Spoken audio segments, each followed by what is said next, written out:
Hi hello welcome to Indian knowledge university. ఈరోజు విద్య ఉద్యోగ సమాచారం చూసుకుంటే మనకు చాలా విషయాలు రావడం జరిగింది.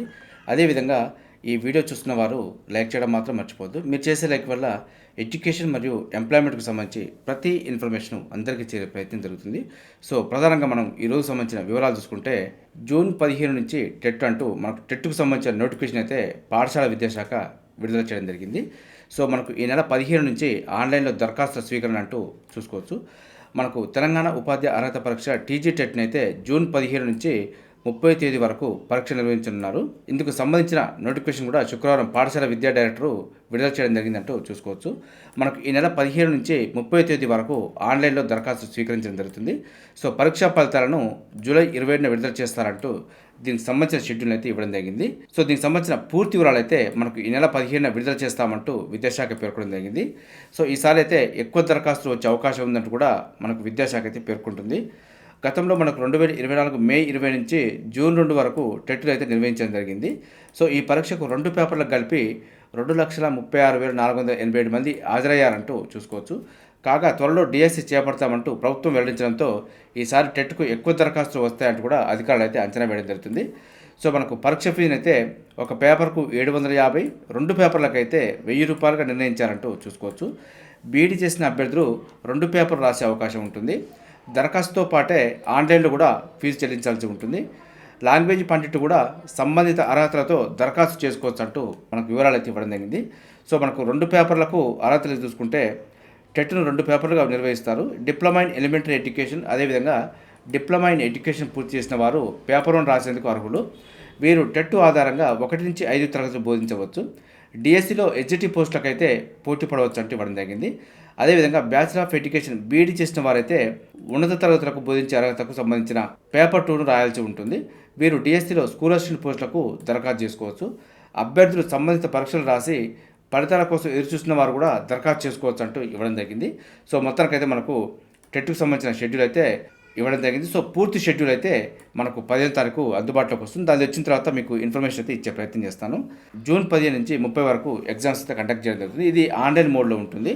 ఉదయం 9 గంటల నుంచి 11:30 వరకు, అదేవిధంగా మధ్యాహ్నం 2 గంటల నుంచి 4:30 వరకు అయితే ఎగ్జామ్స్ కండక్ట్ చేయడం జరుగుతుంది. సో మనకు పేపర్ 1, పేపర్ 2 ప్రశ్నపత్రాలు చూసుకుంటే మొత్తం 150 మార్కులకు అయితే పేపర్ ఉంటుంది. దీంట్లో మనకు జనరల్ కేటగిరీ అభ్యర్థులు అయితే 60% మార్కులు రావాలి. బీసీలు అయితే 50% మార్కులు, ఎస్సీ ఎస్టీ దివ్యాంగులు అయితే 40% మార్కులు వస్తే పాస్ అయినట్టుగా మనకు పరిగణించడం జరుగుతుంది.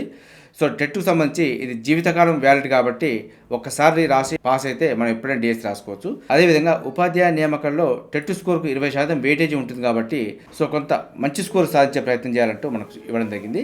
సో దీనికి సంబంధించిన అఫీషియల్ వెబ్సైట్ చూసుకుంటే schooledu.telangana.gov.inలో చెక్ చేసుకోవచ్చు అంటూ ఇవ్వడం జరిగింది. సో దీనికి సంబంధించిన అఫీషియల్ లింక్ని అయితే నేను డిస్క్రిప్షన్ ఇస్తాను, కావాల్సిన వాళ్ళు డైరెక్ట్ అక్కడ ఓపెన్ చేసుకొని చూసుకోవచ్చు.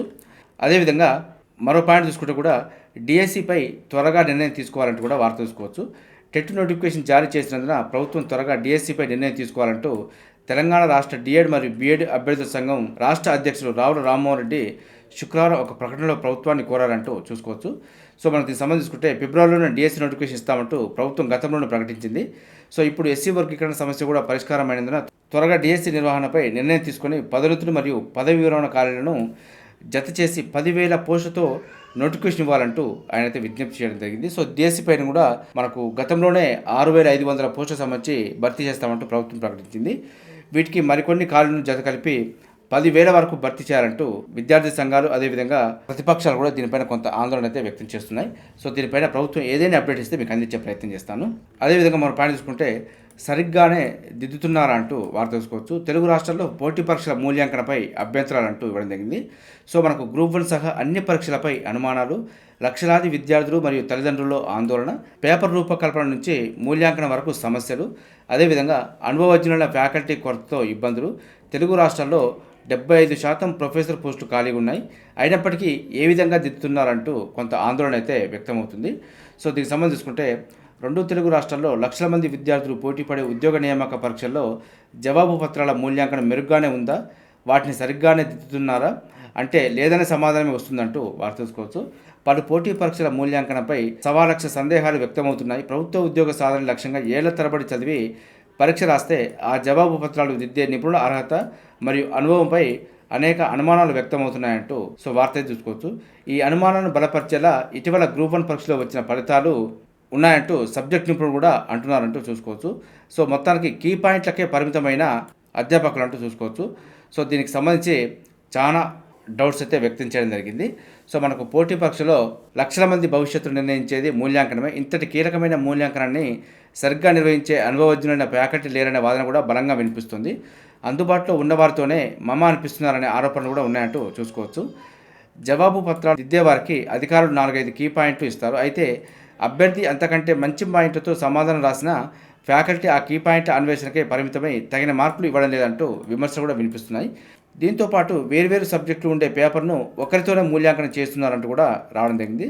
ఇది కూడా ఫలితాలపై ప్రభావం చూపుతుందంటూ చూసుకోవచ్చు అని నిపుణులు అయితే చెప్తున్నారంటూ చూసుకోవచ్చు. యూనివర్సిటీలో ప్రొఫెసర్లు మరియు డిగ్రీ లెక్చరర్ పోస్టులు 2 రాష్ట్రాల్లో భారీగా ఖాళీగా ఉండటమే సమస్యకు మూల కారణం అంటూ అభ్యర్థి కూడా పేర్కొనడం జరుగుతుంది. మనకు 2 తెలుగు రాష్ట్రాల్లోనూ ఇదే సమస్య నెలకొందంటూ కూడా చూసుకోవచ్చు.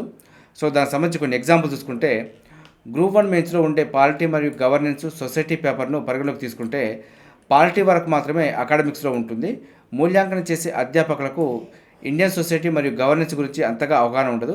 దీంతో వారు కీ షీట్ పైన ఆధారపడి మూల్యాంకనం చేస్తున్నారంటూ చూసుకోవచ్చు. ఈ విధంగానే మనకు అన్ని పేపర్లకు సంబంధించి కొన్ని వివరణలు అయితే ఇచ్చే ప్రయత్నం జరిగింది. మరొక ఎగ్జాంపుల్ తీసుకుంటే జనరల్ ఎస్సే పేపర్లో హిస్టరీ మరియు culture, economy and polity, current topics నుంచి ప్రశ్నలు ఉంటాయి. వీటిని మూల్యాంకనం చేయాలంటే ఒక్కో ప్రశ్నకు ఒక్కో సబ్జెక్టు ఎక్స్పర్ట్ను నియమించాలి. కానీ అలా జరగట్లేదంటూ వార్త చూసుకోవచ్చు. వేర్వేరు సబ్జెక్టు కలిపి ఉండే పేపర్ల విషయంలో సెక్షన్ల వారీగా వేర్వేరు సబ్జెక్టు నిపుణులతో మూల్యాంకనం చేయిస్తేనే అభ్యర్థులకు న్యాయం జరుగుతుందంటూ వారైతే వాపోవడం జరుగుతుంది.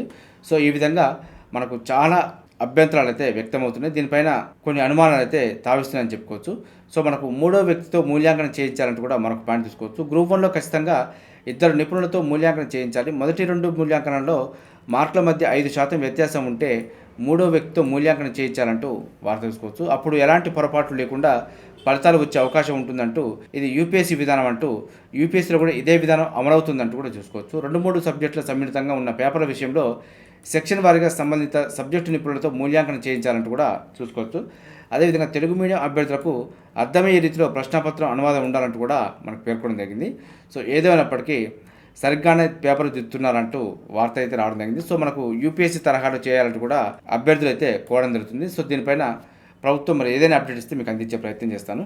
అదేవిధంగా మనం పాటించుకుంటే గ్రూప్ 1 నోటిఫికేషన్ రద్దు చేయాలంటూ నిరుద్యోగ జేఏసీ చైర్మన్ మోతిలాల్ నాయక్ అంటూ వార్త చూసుకోవచ్చు. మొత్తానికి రాష్ట్రంలో ఇటీవల విడుదల చేసిన గ్రూప్ 1 మెయిన్స్ ఫలితాల్లో అవకతవకలు జరిగినట్టుగా ఆరోపణలు వచ్చిన నేపథ్యంలో వెంటనే ఆ నోటిఫికేషన్ రద్దు చేయాలంటూ నిరుద్యోగ జేఏసీ అయితే కోరుతుంది.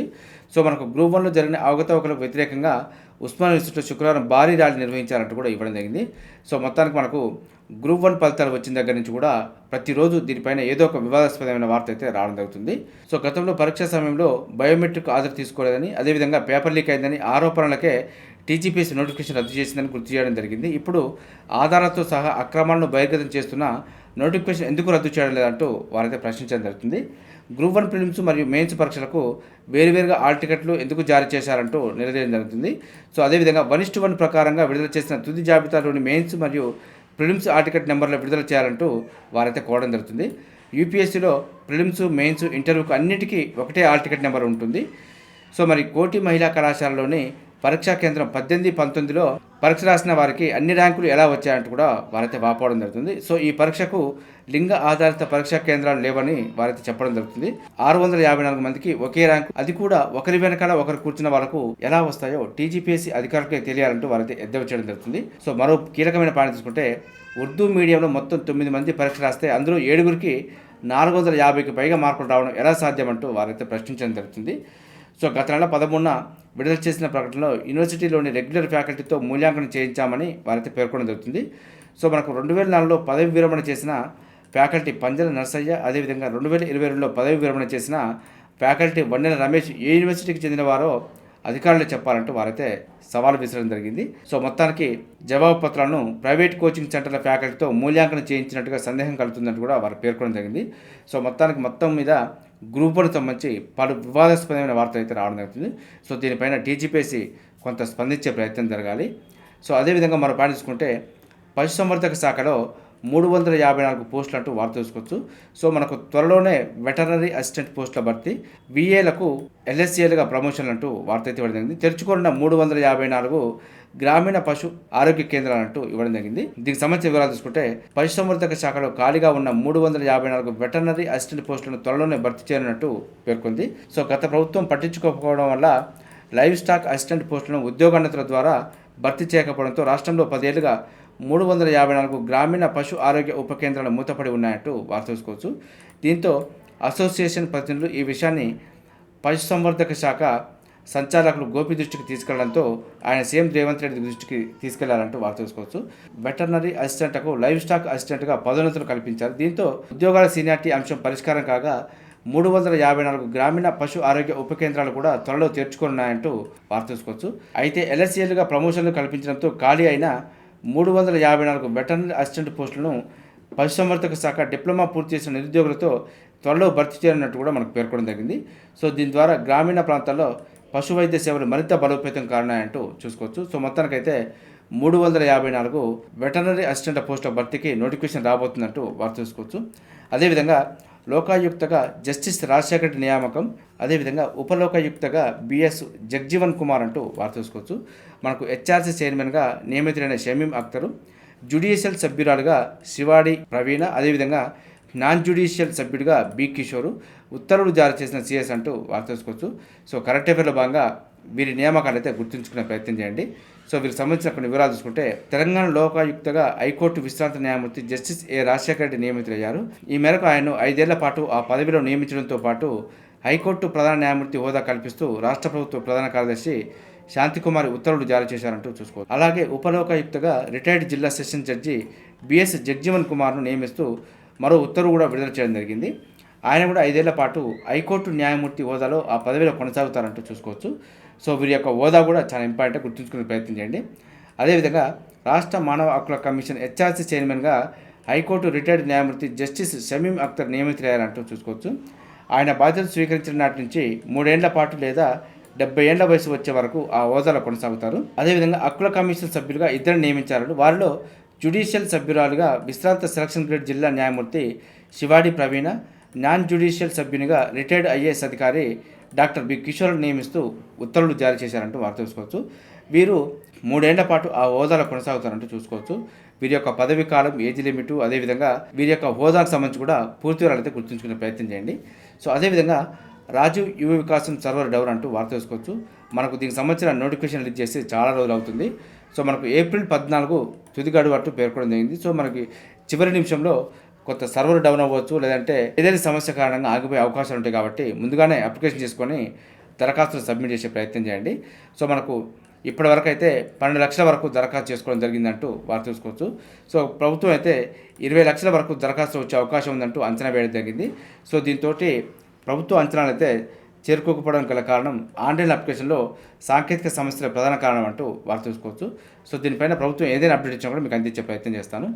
అదేవిధంగా ఈ నెల 25 లేదా 27న ఇంటర్ ఫలితాలంటూ వార్త చూసుకోవచ్చు. మనకు ఇంటర్మీడియట్ ఫలితాలు ఈ నెల 25 లేదా 27న విడుదల కానున్నాయి. ప్రథమ మరియు ద్వితీయ సంవత్సర ఫలితాలను ఒకేసారి విడుదల చేయనున్నారంటూ కూడా చూసుకోవచ్చు. రాష్ట్ర వ్యాప్తంగా ఇంటర్ పరీక్షలు మార్చి 5 నుంచి 25 వరకు జరిగిన విషయం మనకు అందరికీ తెలిసిందే.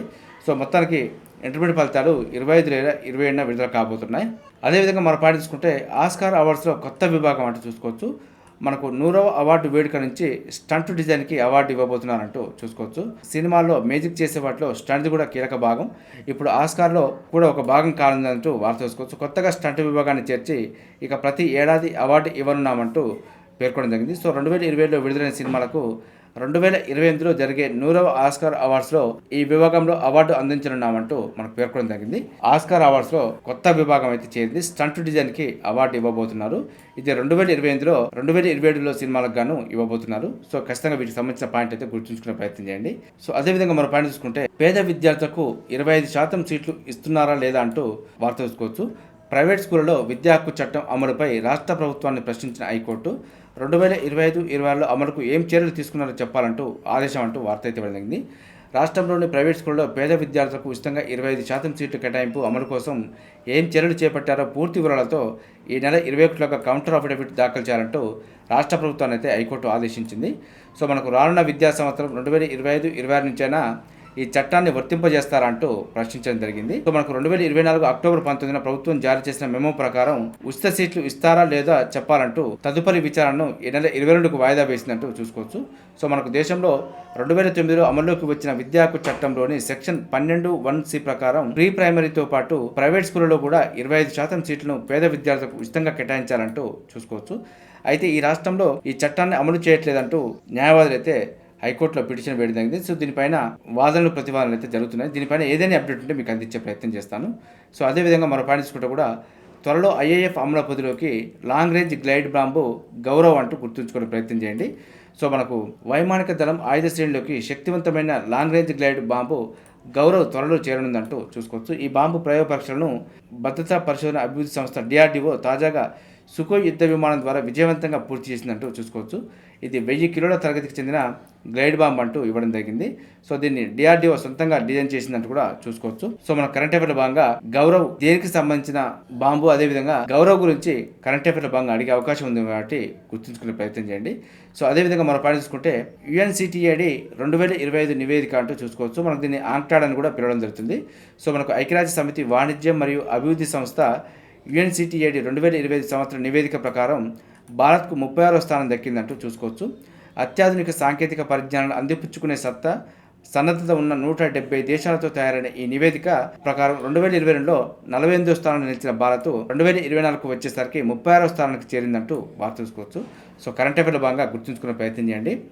సో మనకు ఆంక్టాడ్ నివేదిక ప్రకారం, ఆంక్టాడ్ నివేదిక అంటే సమాచార కమ్యూనికేషన్ మరియు సాంకేతికలు, పరిశోధన అభివృద్ధి, నైపుణ్యాలు, పారిశ్రామిక సామర్థ్యం, నిధుల లభ్యత ఆధారంగా ఏ దేశాలు అత్యాధునిక సాంకేతికతలను అందిపుచ్చుకునే స్థితిలో ఉన్నాయో తెలిపేదే ఈ నివేదిక అంటూ చూసుకోవచ్చు. ఈ నివేదిక ప్రకారం $6,700 కోట్ల అమెరికా మొదటి స్థానంలో ఉండగా $780 కోట్ల చైనా రెండో స్థానంలో ఉందంటూ చూసుకోవచ్చు. $140 కోట్ల ప్రైవేట్ పెట్టుబడితో భారత్ 10వ స్థానంలో నిలిచాయంటూ చూసుకోవచ్చు. సో ఈ విధంగా వీటికి సంబంధించిన నివేదిక గురించి కొన్ని పూర్తి వివరాలు అయితే చూసుకునే ప్రయత్నం చేయండి. అదేవిధంగా ఆంక్టాడ్ నివేదిక ప్రకారం సాంకేతిక సన్నద్ధతలో ముందున్న వర్ధమాన దేశాలు చూసుకుంటే భారత్, చైనా, బ్రెజిల్, ఫిలిప్పీన్స్, కృత్రిమ మేధా రంగంలో ముందున్న దేశాలు చూసుకుంటే అమెరికా, చైనా, జర్మనీ, బ్రిటన్లతో పాటు భారత్ కూడా ఉన్నదంటూ ఇవ్వడం జరిగింది. సో దీనికి సంబంధించి పలు నివేదికలు పలు క్రైటీరియాల ప్రకారంగా పలు ర్యాంకులు కేటాయించడం జరిగింది. సో దీనికి సంబంధించి ఆంక్టాడ్ 2025 పూర్తి నివేదికను అయితే చూసే ప్రయత్నం చేయండి. సో అదేవిధంగా మనం పాటించుకుంటూ కూడా బెస్ట్ ఎయిర్పోర్టు చాంగి అంటూ చూసుకోవచ్చు. 2-3 స్థానాల్లో దోహా మరియు టోక్యో విమానాశ్రయాలు. హైదరాబాద్ ఎయిర్పోర్టుకు best airport staff in India మరియు సౌత్ ఏసియా అవార్డు అంటూ చూసుకోవచ్చు. ప్రపంచంలోనే అత్యుత్తమ విమానాశ్రయంగా సింగపూర్లోని చాంగి ఎయిర్పోర్ట్ మొదటి స్థానంలో నిలిచిందంటూ ఇవ్వడం జరిగింది. ఈ ఎయిర్పోర్టుకు ఈ ఘనత దక్కడం ఇది 13వసారి అంటూ కూడా చూసుకోవచ్చు. అదేవిధంగా దోహా మరియు టోక్యో ఎయిర్పోర్టుకు 2-3 స్థానాలు దక్కాయంటూ ఇవ్వడం జరిగింది. స్కైటాక్స్ వరల్డ్ ఎయిర్పోర్ట్ అవార్డ్స్ 2025ను ఈ నెల 9న ప్రకటించడం జరిగింది. ఢిల్లీలోని ఇందిరాగాంధీ ఇంటర్నేషనల్ ఎయిర్పోర్ట్కు best airport in India south Asia award, అదేవిధంగా బెంగళూరులోని కెంపేగౌడ ఇంటర్నేషనల్ ఎయిర్పోర్ట్కు best regional airport in India, అదేవిధంగా సౌత్ ఏసియా అవార్డు అంటూ చూసుకోవచ్చు.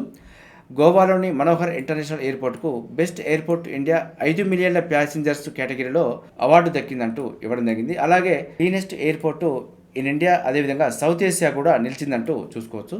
హైదరాబాద్లోని రాజీవ్ గాంధీ అంతర్జాతీయ విమానాశ్రయం best airport staff in India south Asia award కూడా సొంతం చేసుకుందంటూ చూసుకోవచ్చు.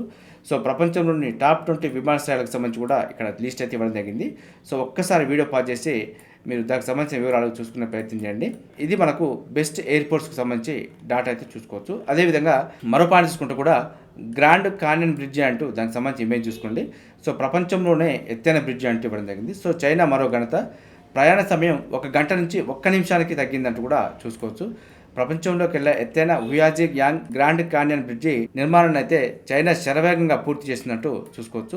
1.8 మైళ్ళ పొడవు ఉండే ఈ బ్రిడ్జి గుయిజా ప్రావిన్స్లో బెయిపన్ నదిపై హుయాజీ యాంగ్ లోయ మీదుగా రూపుదిద్దుకుంటుందంటూ చూసుకోవచ్చు. దీని మధ్యలో ఎలాంటి సపోర్ట్ లేకుండా పూర్తి సస్పెన్షన్ పద్ధతిలో నిర్మించడం విశేషం అంటూ చూసుకోవచ్చు. లోయ నుంచి చూసుకుంటే ఇది ఏకంగా 625 మీటర్లు అంటే 2050 అడుగుల ఎత్తులో ఉంటుందంటూ ఇవ్వడం జరిగింది. ఇది ఈఫిల్ టవర్ కంటే 200 మీటర్లు ఎక్కువ, అదేవిధంగా బరువు కూడా ఈఫిల్ టవర్ కంటే 3 రెట్లు ఎక్కువగా ఉంటుందంటూ చూసుకోవచ్చు.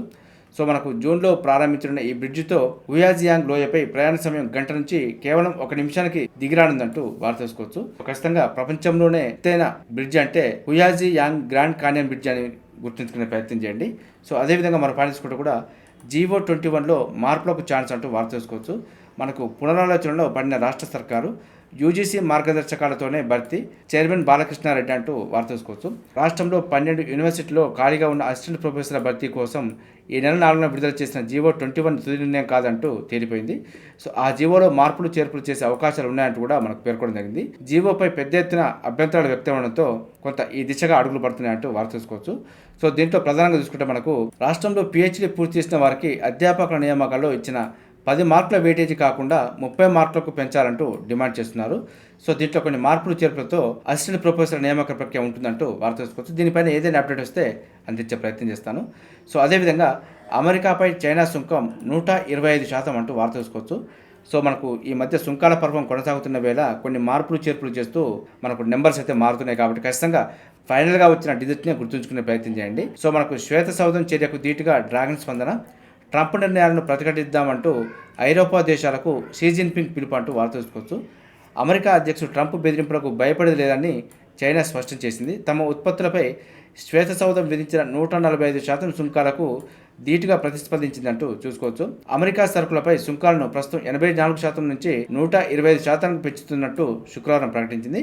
శుక్రవారం నుంచే ఈ నిర్ణయం అమలులోకి వస్తున్నట్టు కూడా మనకు పేర్కొనడం జరిగింది. ఇది మనకు అమెరికాపై చైనా సుంకం 120% అంటూ వార్త చూసుకోవచ్చు.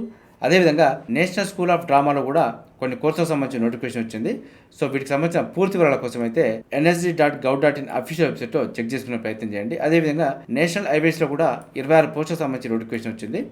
ఆన్లైన్ దరఖాస్తుకు చివరి తేదీ ఏప్రిల్ 30 వరకు ఉంది. అదేవిధంగా ఏరోనాటిక్స్ డెవలప్మెంట్ ఏజెన్సీలో కూడా 133 పోస్టులకు సంబంధించి నోటిఫికేషన్ వచ్చింది. సో ఆన్లైన్ దరఖాస్తుకు చివరి తేదీ ఏప్రిల్ 21 వరకు ఉంది. వీటికి సంబంధించిన పూర్తి వివరాల కోసం అయితే ఆయా అఫీషియల్ వెబ్సైట్లో చెక్ చేసుకునే ప్రయత్నం చేయండి.